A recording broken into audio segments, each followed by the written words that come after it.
Coffee with the Editor is proudly brought to you by IRZ.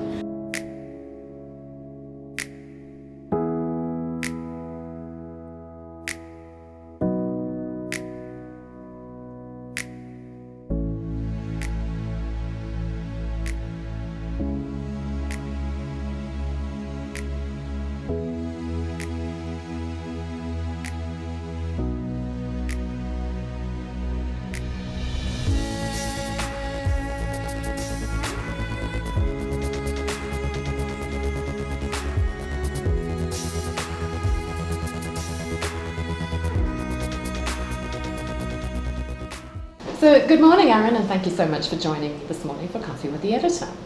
Good morning. So Aaron, you're the MD of Vix Technologies in Europe and South Africa, well, in Europe and Africa. All right, so what does that mean and who is Vix Technologies? Vix Technologies is a 30 to 35-year-old company, depending on which way you measure it, specialising in the automated fare collection space. So we do some of the largest systems across the globe, basically taking revenue from a customer and passing it on to the operator in an efficient manner. I've been with the company now for 3.5 years, and by far and away our largest region is Europe, and we're delighted to have added Africa to that portfolio about 3 years ago. So what prompted the investment into the African continent? We started off with a partnership in the region, really identifying what the needs were down in particularly South Africa originally, but using that as a base to go into the larger African continent. And from the initial investment that we made, we obviously liked what we saw, and we thought that there's a great opportunity here to take some of our portfolio of products that we operate globally and to deliver them to Africa, to ensure that we can do what we do best, which is deliver an improved customer journey and make that transit system really seamless across the whole journey.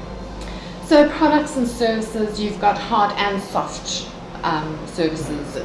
So you make physical infrastructure, or the systems, and then there's the integrated payment environment around it. So just delve into the products and service offering. Absolutely, and I think our portfolio of products is a very broad spectrum, and some of our customers have everything, and some of our customers pick and choose elements of it. So we do end-to-end payment systems for transit systems, which is everything from ticket vending machines to web point of sale at the beginning, mobile apps, all the way through to the devices that you tap against when you board systems, or the devices that you tap against when you open a gate. The clearing and settlement to make sure that the right money goes to the right place, the financial reconciliation and the reporting at the end of it. Okay, so in South Africa you've got a couple of test sites or reference sites? Well, in South Africa, we operate a number of different systems. We've operated the city of Cape Town for a long time, and we now do the bus rapid transits for example, Tshwane, where you can board the new BRT infrastructure, and we do all the gating and ticketing through that. So the validators that you see on the bus that you tap against, they're ours, the devices on the gates, they're ours, and all of the mechanics behind the scenes that make sure that the money goes to the right place, that's run by us. If we had to take the technology we're talking about from a seamless perspective, I mean, ideally, looking at, let's say, South Africa, for example, how would seamless payments work? I mean, we've all heard of the one card, or I think it's referred to as the Oyster card. I think that's one I remember.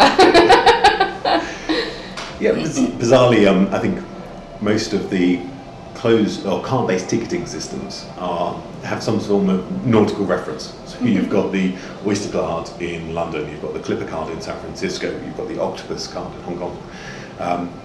Those card-based systems are all about loading money onto a wallet, or a product onto a wallet, which is a piece of plastic that enables you to then travel seamlessly across multiple different, in some cases vehicles, in other cases methods of transport. So it could be ferries, or in some extremes, bike share schemes or electric scooters. That was the technology that's really dominated the market for the last 10 years. Where we are now, though, is seeing a shift change in that with contactless EMV. So your MasterCard, your Abs card, your Visa card, being able to use that as a form of identification and payment rather than having to have this third card in the system as well. What both of those systems do is take cash out of the system. which is vitally important. And it's important for both the rider and for the operator. Cash is really expensive, which is a bizarre statement to make, but the cash collection, the frauds, the loss of cash through various different processes in the system, and the large ticket vending machines that have to read banknotes and identify whether or not they're valid, all of those systems cost money. And that money ultimately gets passed on to either the rider, which we don't want, or it gets passed on to the taxpayer because it's a public service. So if we can remove those costs from the system, it means that the investment in the infrastructure can be greater, we can get better service, and the customers pay less. What is the new technology coming through? I mean, there's everything from passenger information systems that are now integrated into the payment gateway, and I know that from an African point of view, we always think that we're being dumped with obsolete technology. So what does the future look like, and what is the future that you could bring to our operators in Africa? But Africa is probably one of the most important markets for us in the long term. In the next 4 decades or so, the largest working population will be in Africa. Our business is in helping to move commuters. So without doubt, in 40 years, the greatest number of commuters will be in the African continent, and our market is making sure that they get from their home to their workplace or from their home to their university or education. So our starting position is there is a fantastic market here. If you look at the London metro system, that's been in place for 100 years in some way, shape or form. And Africa just doesn't have those systems. So they are now trialling this BRT setup, along with ride shares. The taxi vans is in a very interesting position statement because there's lots of cities in the world that are trying to deal with that last mile commute, which is the most expensive element of any journey. How do you get people from this metro station or bus terminal to their office, or vice versa? How do you get them from their home to the metro or bus? And one of the things that's happening in the rest of the world is the introduction of shared transit. So Uber Pool, which is vans that have multiple people in that are shifting that last mile. The irony here is Africa already has that nailed. The taxi vans are that solution to the last mile commute. So where everyone else is trying to embrace taxi vans, Africa is trying to actually take the taxi van solution and only use that for the last mile, but shift people in a much more economic way for those greater distances. The solution fit is somewhere between our existing product portfolio and new solutions that we've got to build specifically for this country. So Africa has a massive advantage in that none of the existing solutions are fit for purpose in terms of a price point, but the solution, if we get it right here, or when we get it right here, is so pertinent to the rest of the world that actually Africa is going to leapfrog the existing product portfolio and be a great platform for us to then take into other markets. Of the 200 cities that Vix Technologies moves, for want of a better word, which would you say is worldwide the best case study? The best case study by default is always going to be the latest city that we've implemented. Okay. Because the technology is evolving all the time. And one of the things that we've really seen a shift in recently is this ride sharing or shared infrastructure mobility. So mobility as a service, shortened to MaaS, is becoming the buzzword in the industry. And if you look at Dallas, the Dallas Area Rapid Transit DART system, which went live for us in November last year, that's probably one of the most progressive. The ability to integrate with a number of other providers so that riders really have this flexibility of choice when using the system, and they can hop on electric scooters or Ubers or other taxi companies in addition to the core transit system. So that's quite an interesting thing, because like in South Africa, for example, certainly with our public transport system that I think we're really trying to develop. So outside the passenger rail agency, we also have the Gautrain, and I think one of their biggest issues is that first and last mile. So there is talk and ongoing project, I'm assuming, I don't know what the state of it is yet, to have that one card. And it'd be really interesting to take that through into an Uber environment, because then I don't necessarily need another piece of plastic or another card. Yeah, I think the card is the stopgap, because the card is just an identification. So if you look at account-based ticketing on these transit systems, take an individual, let's call him Bob. Bob has a method of payment which needs to be loaded onto that card. Now it could be his bank card, it could be cash that he loads onto that card. The card is used to identify that there is a method of payment supporting this transaction. If that identification could just be Bob, if it could be his fingerprint or his iris or his biomechanics, the way he walks, his height, the pattern of his journey. And that's where it's going. It's inevitable it will go there. How and when, we're not quite sure. But underneath that, you need this account. You need an account of record to say, this is Bob. Yes, he's good for the money. He's good for this journey. And that's either by already loading money on it, or it's by using a credit card and saying, yeah, that payment method is secure. That's all the operator wants to know. Can Bob access our system? Will he be able to pay for it? Now, at the moment, that has to be a card, because it's the easiest way. You don't want it to be a card, because cards get lost, and eventually they break depending on the quality of the card. And there's money on that card. Potentially there's money on that card, and that's a risk. It's less of a risk than cash, because you can suspend that card. So if you lose a card with 2,000 rand on, you can turn around and say, well, I no longer have that card, block it. And then you can reclaim those 2,000 rand, which is, if it was 2,000 rand in your back pocket and you've dropped it, that's gone. So it's an interim improvement. But there are some limitations to that. You've got to identify that it's lost quite quickly. B, there's a cost of transaction. In me taking 2,000 rand out of my pocket and putting it on that card, it costs some money, because people have got to help along that way. Now, most of our systems around the world, that is paid by the merchant or the bank. It's never passed on to the consumer. In South Africa, it's actually passed on to the consumer, which is because the cash collection and conversion methods are very expensive here. There's a lot more security involved, and there's fewer points of sale that can do that. But we would love to get to an environment where we can identify Bob from how he's walking, his identification, and then we can have all sorts of different source of fundings behind it. There's no need to even go through a bank. It could be peer-to-peer. You can turn around and say, yeah, Bob's good for it, and then take a direct payment either from one of the mobile wallets that exists in Africa, or because the advancements that we're seeing here on payment, or it could just be Bob settling at the end of the month. The holy grail is to get to the subscription model. If you look at something like Amazon, in fact, probably a better example is Netflix. If you take the Netflix subscription, I can watch as many films as I want on the Netflix platform for, I think, about, I don't know, let's use $10 a month.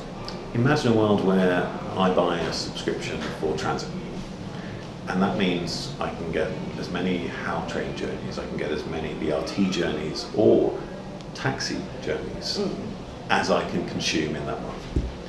Fast forward, you can imagine an environment where an employer or a university pays for that, which completely takes cash out of the system, it takes all the fraud risks, and it opens mobility to people who wouldn't necessarily have had it before. Those who had to get the cash to pay for university. We had a great presentation from Maurice Institute when we had our leaders here last week with a student who said that they had to go and do a learnership first to earn enough money to pay for the travel to the university. Now, if we could combat that with other partners by just giving them a card, a piece of plastic, that means cash is out of the system, and they have a guaranteed way to get to university, we can begin to change people's lives. I think probably the biggest issue that most operators have, irrespective of if it's a train, a bus, or a taxi, and that's fare evasion. So fare evasion really doesn't work for anyone. It doesn't work for the rider, which I know sounds a little bit weird, but it also doesn't work for the operator. When somebody is evading a fare fundamentally it means that there's not the investment that there needs to be in the transit infrastructure. So it doesn't improve the service at all. Now, there are lots of different points along the route where fare evasion occurs, and on buses, one of the most common occurrences is for somebody to pay cash to the driver or to have give a nod to the driver and then just walk on the bus. What we have in place there is a number of different methods to identify when the ticketing solution hasn't been used, yet somebody has boarded the vehicle. And in that instance, what we want to do is ensure that there's ability to go and retrain the driver as to why it's important that the fare is collected, so that for the greater good, the transit system can improve. Much of what's being spoken now, in terms of, integrated public transport and the fourth industrial revolution and big data, and all of this ultimately results in data. What is the future of that? Data is really important to any large-scale public transit system. And it doesn't need to be individual data. I think this is where a number of mistakes have been made in the past, and there's been a lot of negative press around personal data. What we're interested in is where people want to board systems and where people want to exit systems. And if you look at something like the taxi solution in South Africa, none of that data is collected. You've got to manually stand out there with clipboards to identify where the most popular routes are. And you look at the capacity or occupancy of the taxis. When you use an automated fare collection system, that data just is collected naturally. You get to see where the peak hours are. And that really then benefits a whole of a community, because you can identify where the best place to put subsidised routes are. So you can have subsidised feeder buses into the BRT systems.